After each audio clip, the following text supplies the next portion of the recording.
आज हम लोग करेंगे इंग्लिश लैंग्वेज में एक्टिव एंड पैसिव वॉइस। ठीक है ना। तो जैसे कि हम लोग कोई सेंटेंस बोलते हैं, उस सेंटेंस को दो वे से बोल सकते हैं। I speak in Hindi, okay, I speak in Hindi, ठीक है। तो हम लोग दो सेंटेंस को एक एक्टिव तरीके से बोल सकते हैं या फिर एक पैसिव तरीके से बोल सकते हैं। अगर हम एग्जाम्पल थोड़ा हिंदी में हम ये बोल रहे हैं कि मैं ठीक है, मैं अपने टीचर से पढ़ रहा हूँ, मैं अपने टीचर से पढ़ रहा हूँ, तो ये तो हो गया एक्टिव, क्योंकि मैं यानी कि आई सब्जेक्ट हो गया, सब्जेक्ट पहले आ गया, मैं पढ़ रहा हूँ ना, समझिए, और टीचर पढ़ा रहे हैं, तो टीचर क्या हो गया, ऑब्जेक्ट हो गया। ठीक है ना। तो मैंने जब सब्जेक्ट पहले यूज़ किया, मैं अपने टीचर से पढ़ रहा हूँ, तो ये हो जाएगा पूरी के पूरे एक्टिव वॉइस में, क्योंकि सब्जेक्ट हमने पहले यूज़ कर लिया है। अगर इसी को हम पैसिव वॉइस में बोलना चाहें तो ऐसे बोल सकता हूँ मैं कि मुझे टीचर से पढ़ाया जा रहा है, मुझे टीचर से, हाँ, ठीक है ना। तो ये हो जाएगा एक पैसिव वॉइस में हो जाएगा। या मैं किताब पढ़ रहा हूँ या किताब पढ़ी जा रही है मुझसे, मैं किताब पढ़ रहा हूँ या किताब पढ़ी जा रही है मुझसे, ठीक है ना। जैसे कि your uncle teach us English, your uncle teach us English, ठीक है, कि तुम्हारे अंकल हमें इंग्लिश सिखाते हैं। तो इसकी ये हो गया एक्टिव वॉइस में। अगर इसको पैसिव वॉइस बदलना तो कैसे बोलेंगे, इंग्लिश सिखाई जाती है तुम्हारे अंकल के थ्रू या के द्वारा, अगर हिंदी में बोले, ठीक है, कि इंग्लिश सिखाई जाती है तुम्हारे अंकल के थ्रू, ये हो जाएगा पैसिव वॉइस में। ठीक है ना, समझिए। तो एक्टिव पैसिव वॉइस का ये मतलब होता है। एक्टिव एक सिंपल वे से जाता है, सब्जेक्ट पहले आएगा, और पैसिव वॉइस में ऑब्जेक्ट पहले आता है। अगर हम एक्टिव वॉइस का ये ले लें एक सेंटेंस, जैसे कि आई स्पीक इंग्लिश,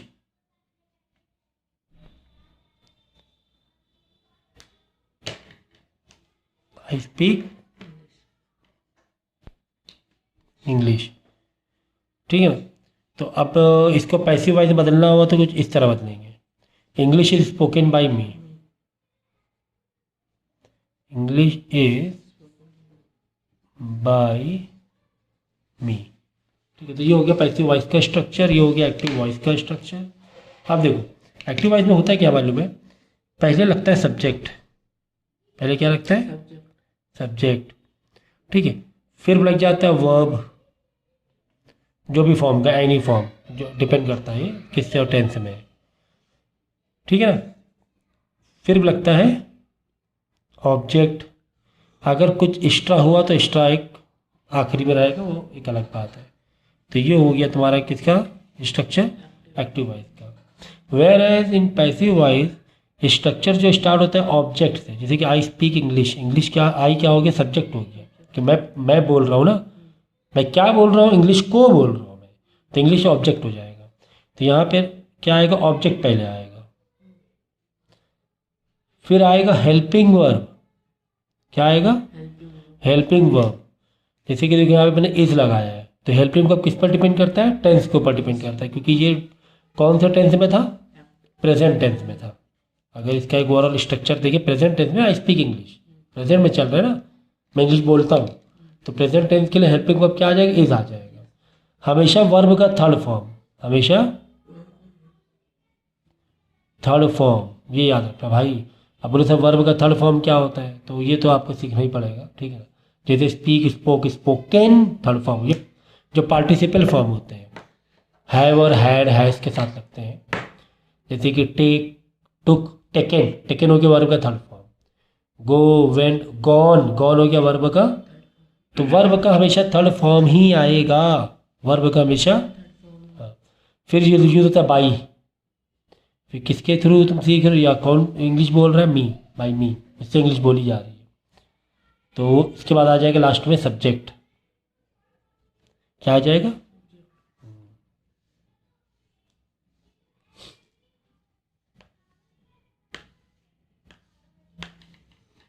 तो ये स्ट्रक्चर हो गया तुम्हारा किसका, पैसिव वॉइस का स्ट्रक्चर, ठीक है ना।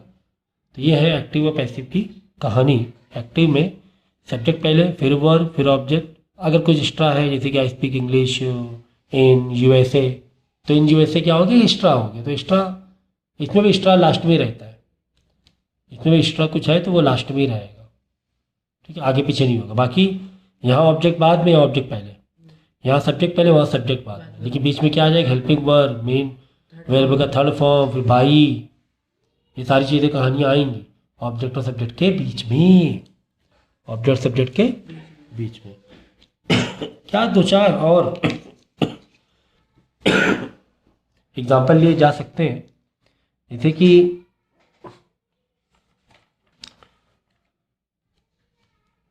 जैसे सुधा रिस्पेक्ट्स द टीचर, एग्जाम्पल के तौर पे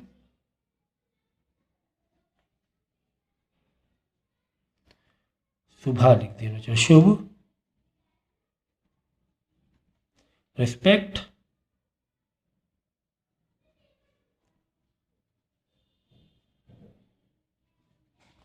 द टीचर। तो ये है एक्टिव में तुम्हारा, किसमें, अब इसके बाद पैसिव बदलना है, ठीक है ना। तो इसमें ऑब्जेक्ट कहाँ पर है, देखो शुभ, इसको रिस्पेक्ट कौन कर रहा है, शुभ कर रहा है, मतलब शुभ हो गया सब्जेक्ट, जो करता है ना main, who is working, who is doing, वो सब्जेक्ट होता है। तो who is respecting here, Shubh is respecting, तो शुभ हो जाएगा सब्जेक्ट, और किसकी रिस्पेक्ट की जा रही है, टीचर की रिस्पेक्ट की जा रही है, तो टीचर हो जाएगा ऑब्जेक्ट। तो देख लो भाई पैसिव वॉइस का स्ट्रक्चर, कि ऑब्जेक्ट पहले आएगा तो द टीचर पहले लिखोगे आप, इसके बाद देखो पैसिव वॉइस क्या मांग रहा है, helping verb according to tense, tense. तो यहाँ पे देखो ओवर और प्रेजेंट टेंस चल रहा है, सिर्फ रिस्पेक्ट प्रेजेंट है तो इज आएगा, इज, फिर आगे बार वर्ब का थर्ड फॉर्म, द रिस्पेक्ट का थर्ड फॉर्म रिस्पेक्टेड हो जाएगा, क्या हो जाएगा, रिस्पेक्टेड। फिर आगे क्या आएगा, बाई मांग रहा है, बाई, बाई शुभ, क्योंकि शुभ के थ्रू ये हो रहा है, टीचर की रिस्पेक्ट की जा रही है। आगे बात समझ में, ठीक थी जरा, कुछ और सेंटेंस ले लें क्योंकि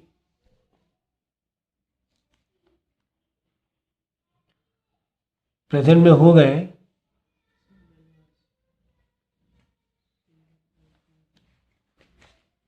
हाँ,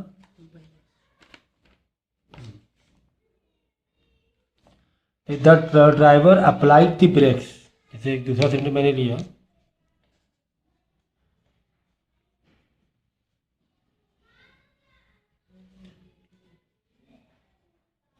अप्लाइड द ब्रेक्स गाड़ी की।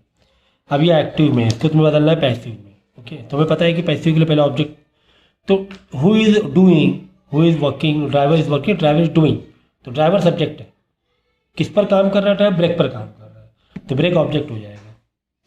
तो द ब्रेक्स, ठीक है, द ब्रेक्स, अब देखिए क्या हेल्पिंग वर्ब मांग रहा है टेंस के हिसाब से। अब ये टेंस क्या है, प्रेजेंट है, पास्ट है, क्या है, फ्यूचर, पास्ट है। देखो अप्लाइड लिखा है, क्या लिखा है, अप्लाइड, तो या तो वॉज आएगा या तो वर आएगा। अब वर यहाँ पे लगेगा वर, क्यों, क्योंकि देखिए ये ब्रेक्स है ना, दोनों ब्रेक लगा है, प्लूरल है, तो वॉज नहीं आएगा, यहाँ क्या आ जाएगा, वर आ जाएगा। पास्ट में आएगा, पास्ट में दो हो गए, वॉज या वर, तो वर क्यों आएगा, वर होता है प्लूरल के लिए, क्योंकि ब्रेक है ना, ब्रेक्स है, वर। फिर आगे क्या बोल रहे, वर्ब का थर्ड फॉर्म, तो अप्लाइड का अप्लाइड ही रहेगा, इतना तो भाई वर्ब के फॉर्म मालूम होने चाहिए। फिर आगे आएगा बाई द ड्राइवर, ठीक है ना। तो इस तरीके से हम एक्टिव को पैसिव बदल सकते हैं, अभी पैसिव को एक्टिव में भी बदल सकते हैं, उसमें कोई बड़ी बात नहीं, ठीक है।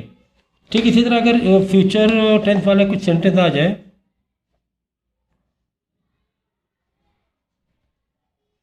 इसी I will attain the class tomorrow,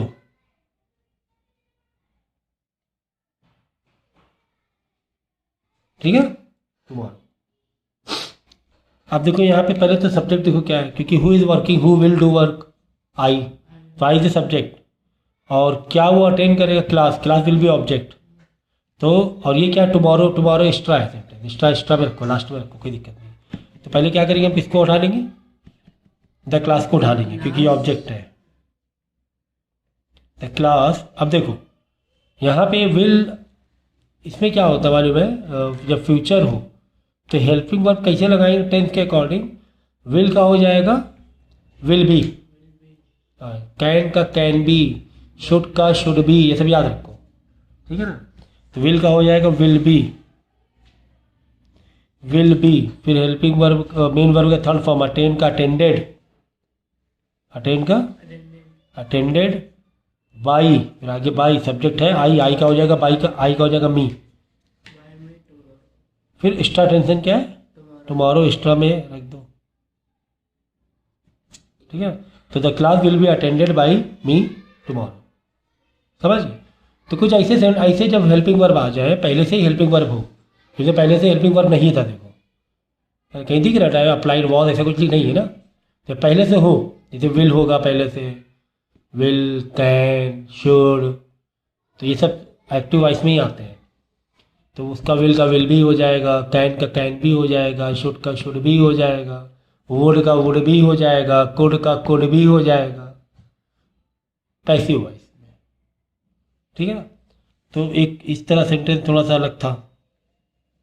एक आईएनजी वाले ले लें, जिसमें मैंने सेंटेंस बनाया,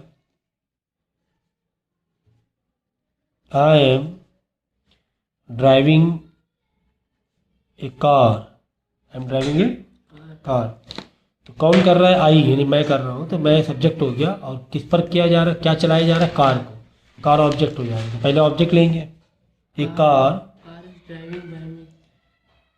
एक कार, फिर हेल्पिंग वर्ब, ठीक, अब इसमें इज नहीं आएगा,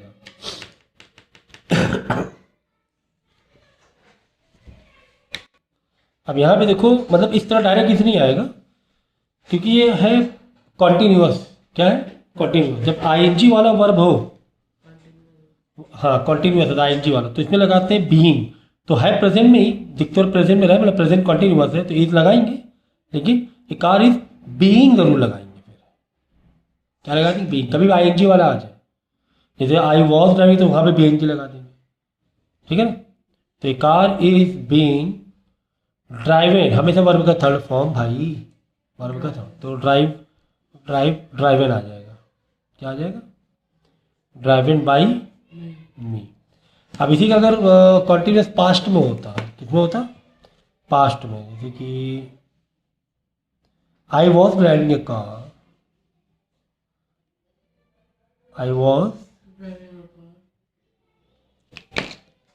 ठीक है। तो अब यहाँ एक कार से स्टार्ट करेंगे, एक कार, अब ये पास्ट में है ना, तो वैसे आ जाएगा, a car was being, being, क्योंकि आईएनजी है ना इसमें, बीइंग लगेगा ही बिल्कुल, तो a car was being driven by me.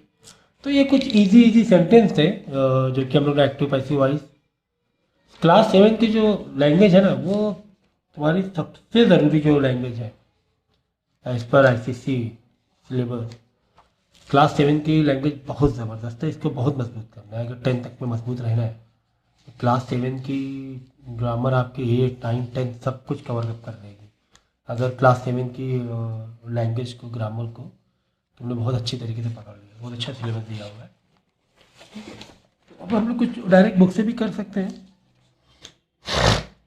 Example लेकर भी, जैसे बहुत सारे इंट्रोगेटिव भी होते हैं,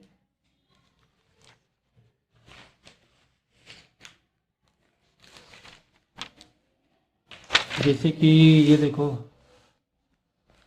कुछ इस तरह से हमने बच्चे फंसते हैं एक्टिव पैसिव में। इंग्लिश है ना बहुत सारी, मतलब इंग्लिश को जब आप ऐसे पढ़ो, ऑब्जर्व करो ना, तो बहुत सारी चीज़ें ज़रूरी नहीं कि टीचर से क्या है, बहुत सारी इंग्लिश लैंग्वेज को ऑब्जर्वेशन से बहुत अच्छी तरीके से सीखा जाता है। ठीक है, गाइडेंस मिल जाता है टीचर से, लेकिन उसके बाद आप खुद सेल्फ रीड करो और सेल्फ ऑब्जर्व करो। जब सेल्फ ऑब्जर्व करेंगे हम लोग तो काफ़ी सारी चीज़ें हमें सीखने को मिलेंगी। इंग्लिश एक लैंग्वेज है, इट्स वेरी वास्ट, इसमें कितना हम सिखा देंगे, कितना हम इसमें कोई उस हिसाब से रूल्स और रेगुलेशन या कोई फॉर्मूलेस नहीं होते हैं। तो you have to read and you have to observe it. अब देखिए अभी लिखा हुआ है इसे, she did not care for me, ये एक्टिव में है ना, क्योंकि केयर कौन नहीं कर रहा है, शी मतलब सब्जेक्ट पहले आ गया, me।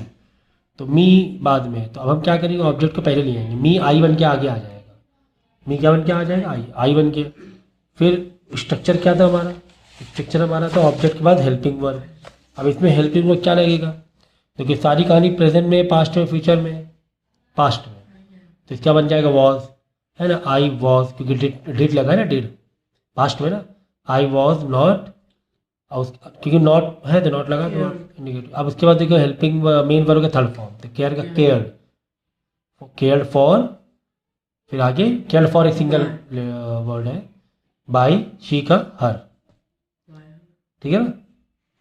ये they should at, sorry they shouted at the naughty boy, तो the naughty boy, shouted past में ना, शॉटेड एट क्या है, पास्ट में, तो the naughty boy was shouted at एक सिंगल, ये मतलब जो वर्ब है ये फॉलोड बाई प्रीपोजिशन ही होता है ये पर्टिकुलर, तो वॉज शॉटेड एट बाई, दे का हो जाएगा देम, दे का क्या हो जाएगा देम, इस तरीके से बनते हैं। फिर देखो यहाँ पर क्या लिखा, डू यू ओबे योर पेरेंट्स, क्वेश्चन मार्क में, और आगे भी क्वेश्चन मार्क में ही होना चाहिए, ठीक है ना। तो कभी भी अब इसको तुम्हें बनाना है किसमें, पैसिव वाई में। यहाँ बच्चे थोड़े से पेंसिल है, थोड़े से बच्चे है ना परेशान हो जाते हैं तो क्वेश्चन मार्क वाले में, जब इंट्रोगेटिव होता है, तो इंट्रोगेटिव में तो कोई घबराने वाली बात नहीं। आप क्या करो मालूम है, आप है ना इस इंट्रोगेटिव को अगर सिंपल बना लो, इंट्रोगेटिव क्या बना, सिंपल बना लो, जैसे कि अगर हम ये कर रहे हैं ऐसे कर दें, क्या यू ऑबे योर पेरेंट्स, भाई do you obey question mark बन गया ना। अगर इसको बिना क्वेश्चन मार्क बनाएंगे तो कैसे बनाएंगे, ऐसे बनाएंगे ना, यू ऑबे योर पेरेंट्स, ठीक। अगर ऐसा होता तो तुम कैसे बनाते, ऑब्जेक्ट पहले रखते हैं, योर पेरेंट्स, पेरेंट्स है, आर ऑबेड बाई यू, यही होता ना, क्या होता, योर पेरेंट, क्योंकि प्लूरल आ गया पेरेंट्स, और ये प्रेजेंट टेंस में तो इसका आर हो जाएगा, आर ओबेड, हमेशा थर्ड फॉर्म, बाई यू, ठीक। अब ये तो सिंपल था, इंट्रोगेटिव नहीं था, इसको इंट्रोगेटिव बदल लो। इंट्रोगेटिव इसको कैसे बदलेंगे, आर को पहले ले आओगे, इंट्रोगेटिव में क्या होता है, आर, जैसे you are going, are you going, ऐसे बोलते हैं ना हम लोग इंट्रोगेटिव में, यू आर गोइंग स्कूल, अगर हम इंट्रोगेटिव बना आर यू गोइंग स्कूल, तो यहाँ पे आर पहले, तो are your parents obeyed by you, देखो are your parents obeyed by you, है ना।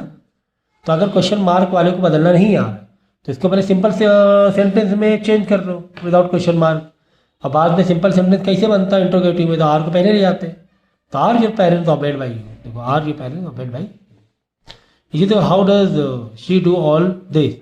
अब इसका अगर तुम्हें क्वेश्चन मार्क नहीं समझ में आ रहा तो हम लोग कैसे करते थे, शी डज, मतलब शी डज ऑल दिस, ऐसे करते हैं, शी डज ऑल दिस।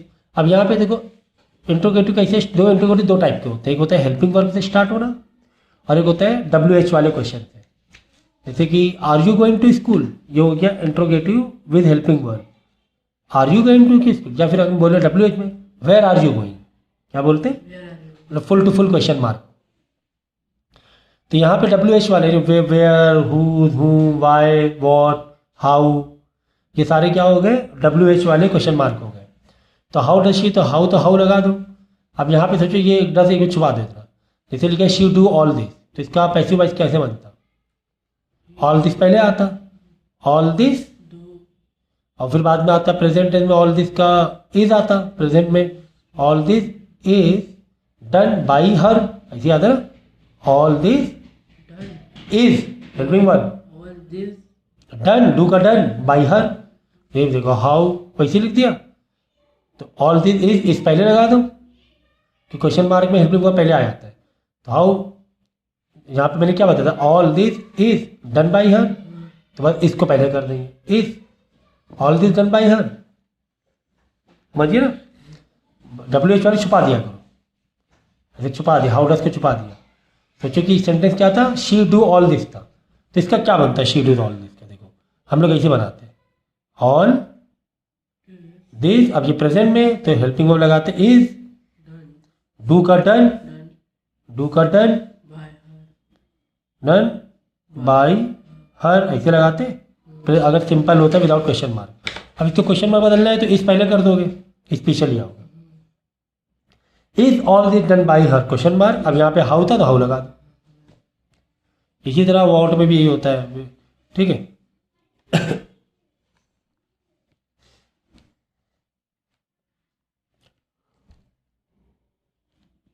ये तो इजी वाले हैं पूरे। We use this room on special occasion, तो क्या आएगा इसमें, this on special occasion extra sentence में आ गया। बस we use this room, we subject, use main verb, this room object. This room पहले लगा देंगे, अब ये प्रेजेंट में था ना, वी यूज प्रेजेंट टेंस है, यूज्ड थोड़ी ना, यूज है तो इज आएगा, इज हमेशा वर्ब का third form, used by us, we use, तो दिस रूम इज यूज, यहाँ बाय अस तो लिखो by us on special occasion, या this room is used on special, by us बाद में लगा सकते हो, एक्स्ट्रा है ना, बाई से पहले भी लगा सकते हो, बाई के ऐसे भी करते, एक्स्ट्रा जो है ऑन स्पेशल या बाद में लगा सकते हो। This room is use by us on special occasion, या फिर this room is use on special occasion by us, ऐसे भी कर सकते हो। दिखने लगा था क्या, समझिए। अब देखो क्वेश्चन मार्क आ गया, ये इंट्रोगेटिव, तो घबरा गया क्या, नहीं भाई क्वेश्चन मार्क छुपा देते। सोचा ऐसे, ही स्टिल लव मी, तो मी का हो जाएगा आई, अगर हम सिंपल से सोचें क्या हो जाएगा, मी का पहले उठ के आई हो जाएगा, आई। अब देखो ये प्रेजेंट में आई एम, इज आई के साथ इज नहीं आता है, आई एम लव्ड, लव्ड आएगा ना, third form loved by him, I am love, I am still love. अब स्टिल एक जो प्रीपोजिशन आ गया तो यहाँ लगा, तो स्टिल क्या दिक्कत है, I am still loved by him. लेकिन अब ये क्वेश्चन मार्क में, क्वेश्चन मार्क में तो एम को पहले ले लेंगे, am I still loved by him, देखो am I still loved by him है, एम को पहले ले, हेल्पिंग वर्ब पहले ले लेंगे, समझ गए। तो हमेशा है ना, पहले क्वेश्चन मार्क को छुपा के सोचो कि सिंपल में क्या बनता था पैसिव वॉइस में, फिर उसी को हेल्पिंग वर्ब पहले लिया। अब यहाँ पे देखो, हु कीप द अकाउंट, अब यहाँ हु है तो डब्ल्यू एच वाला पहले तो लगा ही देंगे, हु का हु लगा देंगे। अब द अकाउंट क्या है, ऑब्जेक्ट है, ठीक है, हु सब्जेक्ट है एक्चुअली में, लेकिन डब्ल्यू एच में हु पहले लगा देंगे, फिर लगाएंगे, देखो हु के बाद द अकाउंट, कीप क्या है प्रेजेंट में, the accounts are kept by, बस केप्ट बाई, ठीक है ना, आगे ना, ये दो तरीके से बन गए, ऐसे who are the account kept by, या बाई हुम, हु का कर दो बाई हुम आर द अकाउंट केप्ट, या फिर टेक्निकल तरीके से सोच के ऐसे भी कर द अकाउंट, हु का पहले हु तो लगा ही देंगे, डब्ल्यू एच आगे पहले लगा देंगे, द अकाउंट कीप्स है, आर आ जाएगा, प्रेजेंट में है लेकिन प्लूरल में ना, आर केप्ट, फिर बाई आ जाएगा। अब बाई का कुछ है नहीं ना कि बाई मी यू कुछ है नहीं, तो बस बाई लगा के छोड़ देंगे, समझ गए। तो ये कहानी थी एक्टिव पैसिव वॉइस की भाई। बाकी फिल इन द ब्लैंक्स है, आप लोग खुद फिल करना है, स्क्रीन शॉट ले लेना, फिल करना है, ठीक है, ये भी आप खुद करो, दो तीन में बता देता हूँ। Children leave all sorts of thing in school बस, इन स्कूल बस तो एक्स्ट्रा सेंटेंस को हटा दो, छोड़ दो, ये बाद में करेंगे। ये हो गया तुम्हारा ऑब्जेक्ट, ऑब्जेक्ट हो गया, चिल्ड्रेन हो गया सब्जेक्ट, लीव हो गया मेन वर्ब, मतलब मेन वर्ब। तो all sorts of thing present में है ना, तो प्रेजेंट में इजी आर आएगा, तो आर क्योंकि ये प्लूरल है, ऑल सॉर्ट्स ऑफ थिंग्स क्या प्लूरल, तो all sorts of things are leave का left by children in school buses, ठीक है ना। मतलब बहुत सी चीज़ें जो रह गई हैं, बची कुछ चीज़ें। You conduct puzzle me, you conduct puzzles me, ठीक है, तो आई कंडक्ट है, तो हमें से पहले हेल्पिंग वर्ब तो लगाओ भाई, इसका स्ट्रक्चर क्यों बोले जा रहे हो, पैसिव वॉइस का स्ट्रक्चर क्या है? ऑब्जेक्ट, हेल्पिंग वर्ब, फिर मेन वर्ब का थर्ड फॉर्म बाई, फिर सब्जेक्ट। तो देखो कहाँ पे थे? यू कंडक्ट पजल मी हो गया ऑब्जेक्ट, तो यहाँ मी का आई हो जाएगा। आई हेल्पिंग वर्ब हो जाएगा। देखो प्रेजेंट में आई एम आ जाएगा, इतनी आएगा, आई की तरह एम आता है। आई एम कंडक्टेड हो जाएगा मेन वर्ब का third form. I am conducted puzzles by your का बाई हिम। एक मिनट रुको, एक्चुअली ये हेल्प मेन वर्ब ये है एक्चुअली, सॉरी, ये मेन वर्ब है। यू कंडक्ट पजल्स मी, ये मेन वर्ब ये है। तो ऐसा आएगा, ऑब्जेक्ट में पहले आएगा I am puzzled by your conduct, ठीक है ना, puzzled by your conduct. A garden regularly trim the hedge in my lawn, regular TRIMS the hedge, good.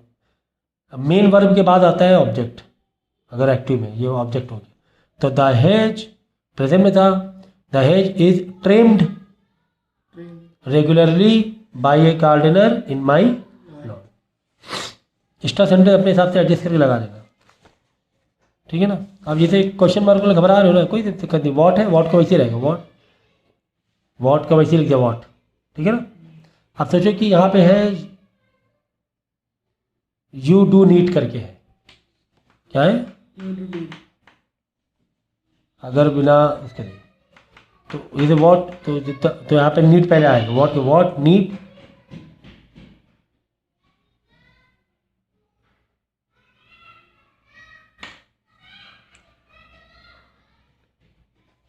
तो नीडेड आ जाएगा थर्ड फॉर्म, ठीक है ना।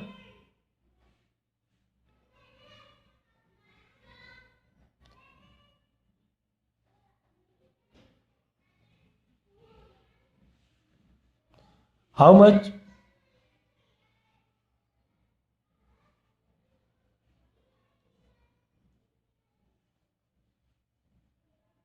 यहाँ what is needed by you, need का नीडेड हो जाएगा ना, प्रेजेंट में तो ही आ जाएगा, what is needed by you question mark.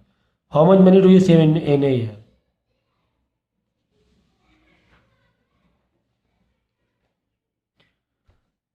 ठीक है। तो do you save in year, तो यहाँ सोचो, यहाँ से पकड़ो simple sentence, in a year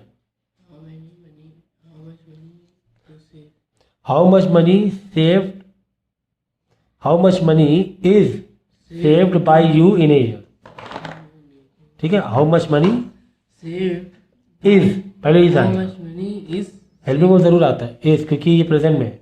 how much money is saved by you in a year, समझिए। तो ये पास्ट में देखो, सिंपल पास्ट के सेंटेंस में ये कुछ ये बता दिया था मैंने, जैसे हु ऑर्गेनाइज द फंक्शन, तो by whom the function was, क्योंकि ऑर्गेनाइज है, ऑर्गेनाइज क्वेश्चन मार्क, ठीक है ना। तो इस तरह ये फिल इन द ब्लैंक आप लोग कर लेना।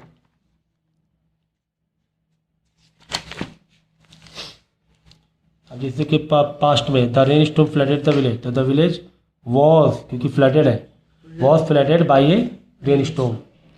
ए timely warning prevented the accident was prevented by a timely warning. Structure mechanism याद रखो। They asked the speaker a difficult question, a difficult question was asked by them, एक minute, they asked the speaker, हाँ, the speaker was asked a difficult question by them. Who sign the notice, by whom the notice was, who का by whom करते हो simple, by whom the notice signed है ना, तो was, by whom the notice was signed, बस by whom, by कर दिया ना पहले। When did mister Bahuguna start the Chipko movement, तो व्हेन तो पहले आना ही आना है, अब पास्ट में है तो डिड का वॉज आ जाएगा, डिड का क्या हो जाएगा, वॉज। कैसे देखो, व्हेन पहले लिख देना, लिख दिया व्हेन वॉज। अब यहाँ पे the Chipko movement object, the Chipko movement started by Bahuguna, mister Bahuguna, ठीक है ना। When was the Chipko movement started by mister Bahuguna. समझिए, तो ये आज के लिए काफ़ी था क्या? 2 पार्ट में तो करना ही पड़ेगा, 2 या 3 पार्ट में। एक्टिव पैसिव वॉइस भाई हल्का नहीं है, भारी है। ठीक है, जितना भी कराया इसको 2-2 3-3 बार करो, ऑब्जर्व करो, इस पर मल्टीपल क्वेश्चन करो, धीरे धीरे धीरे समझ में आने लगेगा।